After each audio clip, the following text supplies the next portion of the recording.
आज हम सीटेट के महत्वपूर्ण वैज्ञानिकों के बारे में बात करेंगे जो हमेशा सीडीपी में महत्वपूर्ण चैप्टर रहते हैं। तो चलिए शुरू करते हैं आज के हम इस टॉपिक को। पहला है रॉबर्ट स्टर्नबर्ग। रॉबर्ट स्टर्नबर्ग ने 3 सिद्धांतों का प्रतिपादन किया। एक विश्लेषणात्मक, सृजनात्मक और व्यवहारिक। और इस आधार पर उन्होंने बुद्धि के सिद्धांत का प्रतिपादन किया जिसे अध्ययन बुद्धिमत्ता का त्रियंत्र सिद्धांत कहा जाता है। जिसे बुद्धिमत्ता का त्रियंत्र सिद्धांत कहा जाता है। तो त्रियंत्र सिद्धांत किसने दिया? रॉबर्ट स्टर्नबर्ग ने। व्यवहारिक बुद्धि उप सिद्धांत के तौर पर और संदर्भात्मक में इसमें व्यक्ति बाहरी वातावरण में सफल तरीके से व्यवहार करने में माहिर होते हैं। और रचनात्मक बुद्धि के उप सिद्धांत में इसमें नई समस्या समाधान और तरीके की क्षमता विकसित करते हैं। और विश्लेषणात्मक बुद्धि में समस्या समाधान में कुशल बनते हैं। सेकेंड है वुडवर्थ। और वुडवर्थ मनोवैज्ञानिक ने सर्वप्रथम अपनी आत्मा का परित्याग किया और फिर अपने मन का और फिर अपनी चेतना का। अभी वह एक प्रकार का व्यवहार सोचे हुए हैं, ऐसा उन्होंने कहा। वुडवर्थ ने कहा कि मनोविज्ञान में सर्वप्रथम अपनी आत्मा का परित्याग किया, फिर अपने मन का और फिर अपनी चेतना का, और वह एक प्रकार का व्यवहार संजोए हुए है। थर्ड है B S Bloom. B S Bloom ने 1956 में ब्लूम टैक्सोनॉमी सिद्धांत दिया था, जिसमें 3 साइकोमोटर सिद्धांत दिए गए, जिसे हम कैप के नाम से भी जानते हैं। कॉग्निटिव, अफर्मेटिव एवं साइकोमोटर, जिसमें संज्ञानात्मक उद्देश्यों की पदानुक्रमिक व्यवस्था बताया। नेक्स्ट है अल्बर्ट बेंडोरा, जो एक अमेरिकी वैज्ञानिक थे। अल्बर्ट बेंडोरा अमेरिकी वैज्ञानिक थे और इन्होंने कहा कि बच्चे प्रतिक्रिया प्रतिमानी द्वारा सीखते हैं। बच्चे प्रक्रिया प्रतिमानीकरण के द्वारा सीखते हैं, जिसको निरीक्षात्मक अधिगम भी कहते हैं। और निरीक्षात्मक अधिगम को सीखने का व्यवहारिक तरीका बताया। नेक्स्ट है स्पीयरमैन। स्पीयरमैन ने द्विकारक सिद्धांत दिया और बुद्धि की समस्या में 2 सामान्य कारण जी फैक्टर और एस फैक्टर को निहित माना। जी फैक्टर और एस फैक्टर का सिद्धांत किसने दिया? तो स्पीयरमैन ने दिया। जी फैक्टर को समस्या समाधान की क्षमता बताया। नेक्स्ट है एरिक्सन। एरिक्सन ने विकास का मनोवैज्ञानिक सिद्धांत दिया। विकास का मनोवैज्ञानिक सिद्धांत एरिक्सन ने दिया, जिसमें व्यक्तिगत, सांवेगिक एवं सामाजिक विकास को समन्वित किया जाता है। 11 वर्ष के बच्चे ने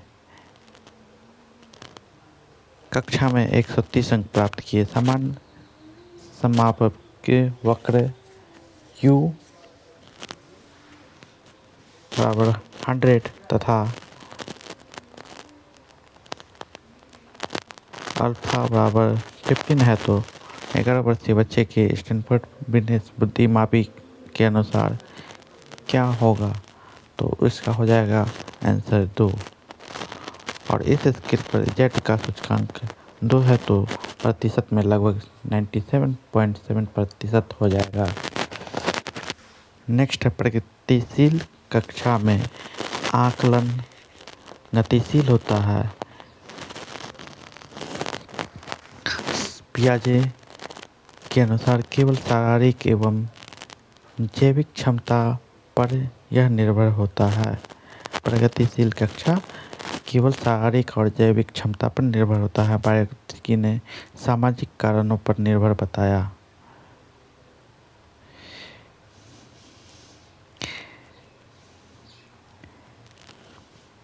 नेक्स्ट है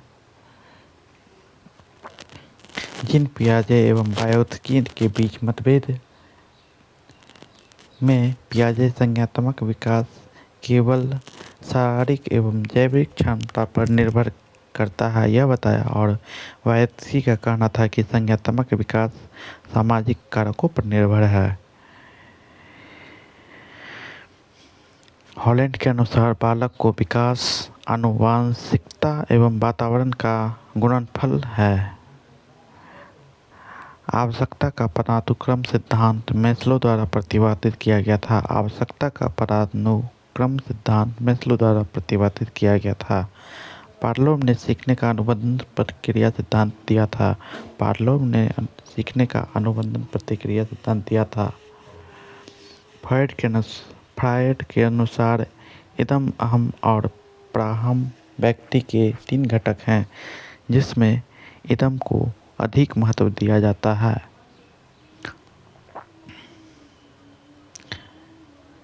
(1857) में गवर्नर लॉर्ड कैनिंग थे। 1858 में वायसराय बने। लॉर्ड विलियम बेंटिक 1829 में सती प्रथा को बैन किया था। और 1857 के गवर्नर लॉर्ड कैनिंग ने ही कहा था कि मुगल बादशाह मोहम्मद बादशाह जफर अंतिम मुगल शासक होंगे, और बाद में इन्हें कैद करके रंगून जेल भेज दिया गया था। 6 अप्रैल 1919 को राष्ट्रीय अपमान दिवस मनाया जाता है, क्योंकि इस दिन रोलेट एक्ट के विरोध में 13 अप्रैल रोलेट एक्ट पारित किया गया था, और इसके विरोध में 13 अप्रैल को जलियांवाला बाग हत्याकांड हुआ था। हड़प नीति लॉर्ड डलहौजी के द्वारा लाया गया था। हड़प नीति लॉर्ड डलहौजी के द्वारा लाया गया था। भारतीय वैधानिक आयोग 1928 की अध्यक्षता सर जॉन साइमन ने किया था, और 7 सदस्यीय कमेटी में एक भी भारतीय को नियुक्त नहीं किया गया था।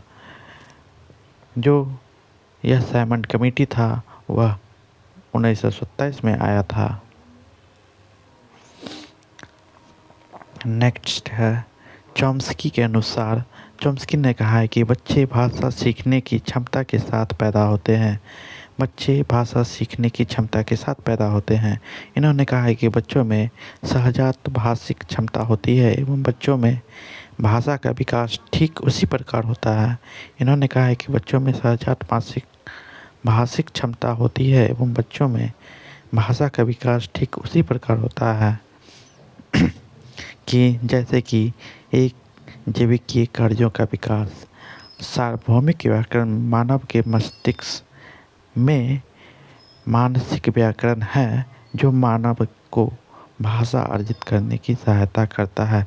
चॉम्स्की के अनुसार सार्वभौमिक व्याकरण में मानव के मस्तिष्क में मानसिक व्याकरण है जो मानव को भाषा अर्जित करने में सहायता करती है। नेक्स्ट है जीन पियाजे। तो जीन पियाजे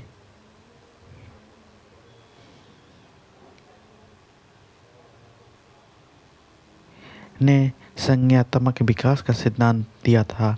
जीन पियाजे स्विट्जरलैंड के मनोवैज्ञानिक थे। इन्होंने 4 चरणों का प्रतिपादन किया। एक संवेदी कामक, दूसरा पूर्व संक्रियात्मक जिसे हम प्री ऑपरेशनल कहते हैं, और यह 2 से 7 वर्षों का होता है। संवेदी कामक जो है वह सेंसर मोटर कहा जाता है, और यह जन्म से 2 वर्षों तक होता है।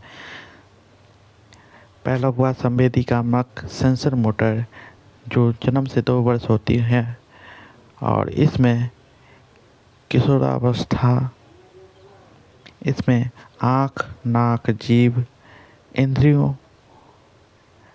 का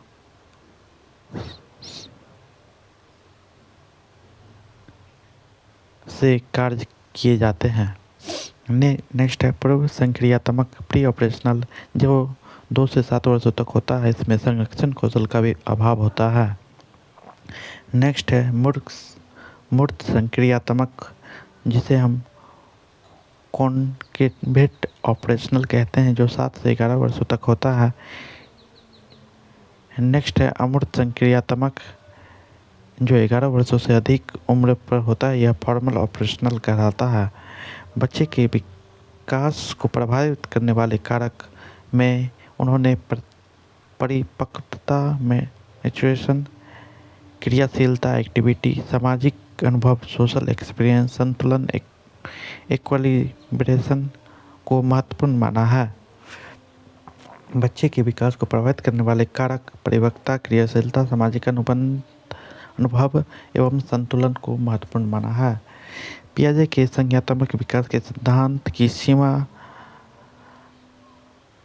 वह संज्ञा है कि वह संज्ञानात्मक विकास पर संस्कृति एवं सामाजिक कारकों के प्रभाव को ध्यान में नहीं रखते हैं। बच्चों में बुद्धि का विकास जन्म से जुड़ा होता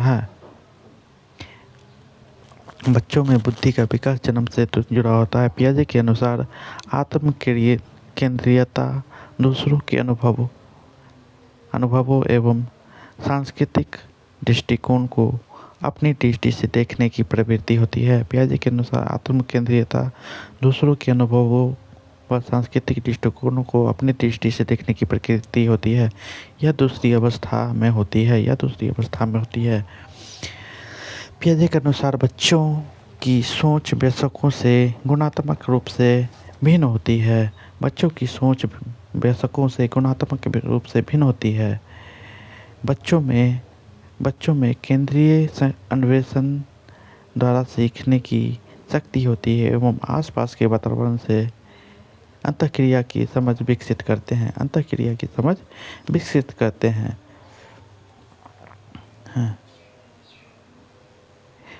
जीन पियाजे ने कहा है कि शिक्षकों के विषय में कहा कि शिक्षक को लचीला, गतिशील व सुविधा होने चाहिए।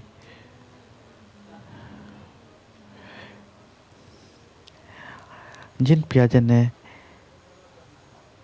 गतिविधि कारक संज्ञानात्मक विकास में महत्वपूर्ण होता है। जीन पियाजे के अनुसार गतिविधि कारक संज्ञानात्मक विकास में महत्वपूर्ण होता है और गतिविधि कारक जो है वह करके सीखने को दर्शाता है। जीन पियाजे ने आलोचना में कहा जाता है कि संस्कृति एवं समाज के प्रभाव को ध्यान में नहीं रखा एवं शिशु को किशोर की से कम आंका।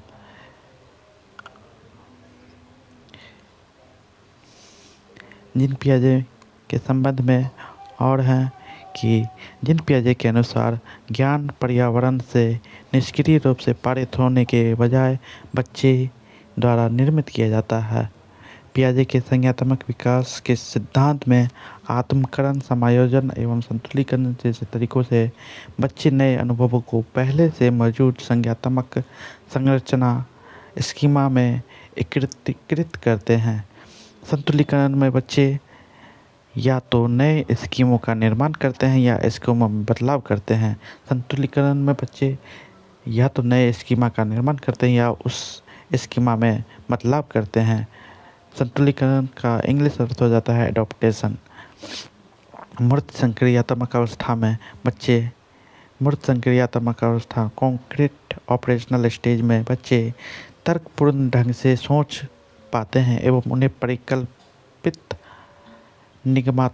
निगमनात्मक तर्क हाइपोथेटिक डिडक्टिव रीजनिंग में कठिनाई होती है। मूर्त संक्रियात्मक में बच्चे संबंधपरक शब्दों को समझने में सक्षम होते हैं। मूर्त संक्रियात्मक में बच्चे संबंधपरक शब्दों को समझने में सक्षम होते हैं। परिकल्पित निगमनात्मक तर्क अमूर्त संक्रियात्मक अवस्था में विकसित हो जाते हैं। अब परिकल्पित निगमनात्मक तर्क जो है वह अमूर्त संक्रियात्मक अवस्था में विकसित हो जाते हैं, जिससे बच्चे किसी भी समस्या का आसानी से हल ढूंढ लेते हैं। पियाजे के अनुसार संज्ञानात्मक विकास अनुकूलन प्रक्रिया द्वारा सुगम होता है। पियाजे के अनुसार संज्ञानात्मक विकास अनुकूलन प्रक्रिया द्वारा सुगम होता है। पियाजे ने रचनात्मक दृष्टिकोण को प्रभावित किया है एवं विद्यार्थियों द्वारा निर्मित भ्रांतियों शिक्षक अधिगम की प्रक्रिया में महत्वपूर्ण भूमिका निभाती है। पियाजे ने रचनात्मक दृष्टिकोण को प्रभावित किया है एवं विद्यार्थियों द्वारा निर्मित भ्रांतियाँ शिक्षक को अधिगम की प्रक्रिया में महत्वपूर्ण भूमिका निभाती है। पियाजे के अनुसार बच्चों की सोच वयस्कों से गुणात्मक रूप से भिन्न होती है। संज्ञानात्मक विकास निरंतर होता है,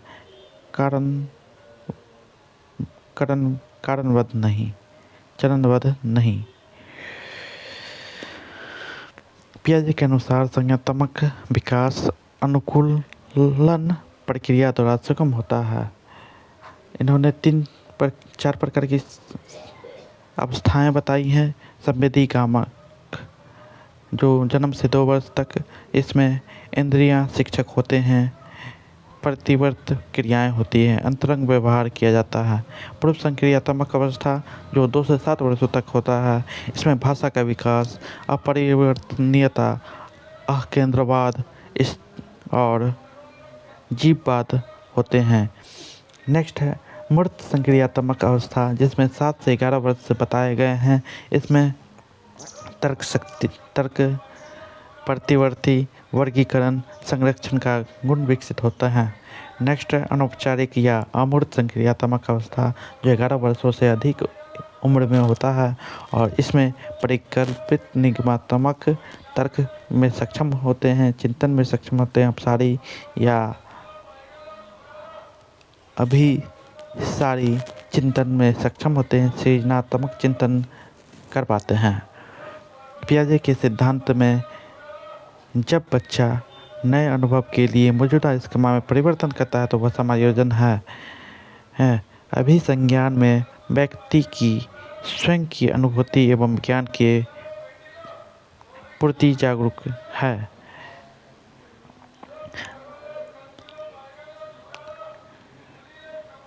अब नेक्स्ट है हमारा, वह है जॉन डेवी, जो अमेरिकी वैज्ञानिक थे। जॉन डेवी जो अमेरिकी वैज्ञानिक थे ने प्रगतिशील कक्षा के लिए विशेषता बताई। अधिगम सिद्धांत एवं सक्रिय प्रक्रिया में है, क्योंकि प्रगतिशील शिक्षा इस बात पर जोर देती है कि ज्ञान प्रत्यक्ष अनुभव शिक्षक और साथियों के बीच सक्रियता से एवं सहयोग से होता है। शिक्षा का उद्देश्य बच्चा की आवश्यकता पूर्ति है। ज्ञान एवं याद के बजाय समझ एवं अनुभव पर ध्यान देना चाहिए। शिक्षकों को ज्ञान एवं भार के बजाय समझ क्रिया एवं अनुभव पर ध्यान देना चाहिए। विकास निरंतर होता है, विभिन्न दरों पर अपेक्षित नहीं होता है। मानवीय क्षमता जैसे बुद्धि, समस्या समाधान, समालोचनात्मक चिंतन संज्ञानात्मक होते हैं। खेल विधि के जन्मदाता फॉवेल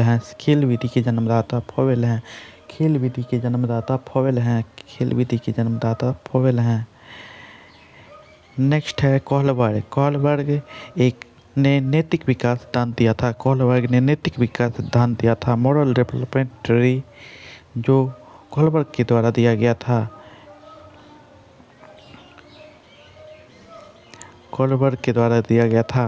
कोहलबर्ग ने 3 प्रकार की अवस्थाएं बताई हैं: पूर्व पारंपरिक, प्री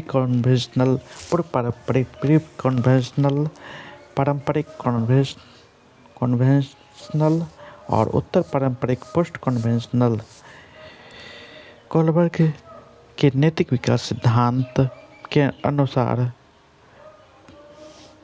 पूर्व पारंपरिक में संज्ञा एवं आज्ञाकारिता अभिविन्यास शामिल हैं। पूर्व पारंपरिक व्यवस्था में सजा एवं आज्ञाकारिता अभिविन्यास शामिल होते हैं।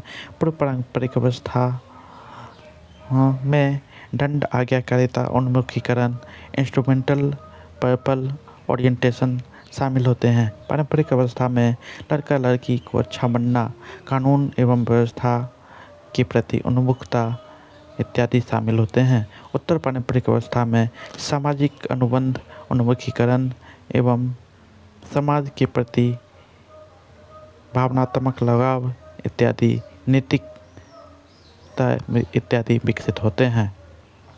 कोलबर्ग के सिद्धांत की आलोचना में केरल गिल्सन ने नैतिक तर्क में लैंगिक भिन्नताओं की अपेक्षा करने के लिए किया।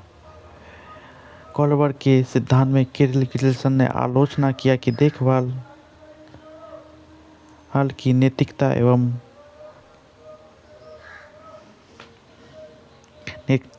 एवं नारीवादी परिप्रेक्ष्य की कमी है।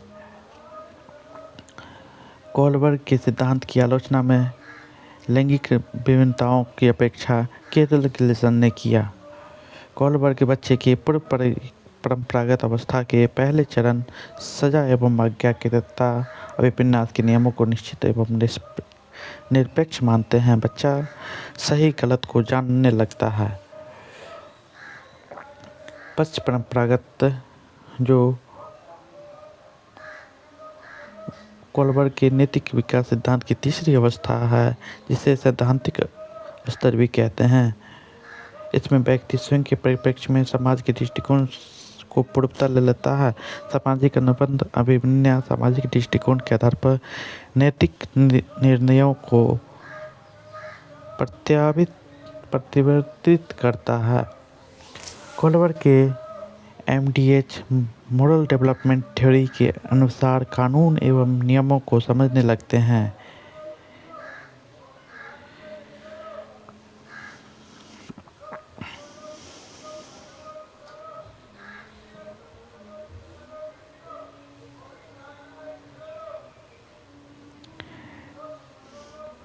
नेक्स्ट टॉपिक में हम लैब बायोलॉजी के बारे में बात करेंगे। आज के लिए बस इतना ही। नेक्स्ट मिलते हैं फिर नेक्स्ट वीडियो में।